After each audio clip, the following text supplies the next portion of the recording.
ওই সুলতান বাইরে আলার পর গাইস এই ইঁদুরটি ধনী ব্যক্তিদের মধ্যে একজন। তো সরকারকে খাজনা দেওয়ার ভয় এমালে পুরো বাড়ির লুকটাই চেঞ্জ করে ফেলে। আসসালামু আলাইকুম বড় ভাই, তুমি তো শেষ। আপনি যদি মুরুবি না হইতেন তাহলে কি করতেন? আমার তো নামারে বিমল স্যার, তোর ইনকাম কত? ইনকাম নাই। এরপরে ইঁদুরটি বসে চেয়ারে হিসাব করার জন্য।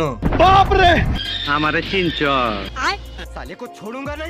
ভালো হয়ে যাও মাসুদ। এর ভিতরে ইঁদুরের ঘরের সবকিছু উল্টাপাল্টা কাজ করতে থাকে। এইদিকে অফিসার ভাবতে থাকে তার বাংলা মদের কারণে এসব ভুলভাল জিনিস দেখছে, তাই মদের বোতলটিকে ফেলে দেয় এবং সত্যিটা দেখার জন্য আবার ইঁদুরের বাড়িতে চলে যায়। আসসালামু আলাইকুম মোটা খাসি।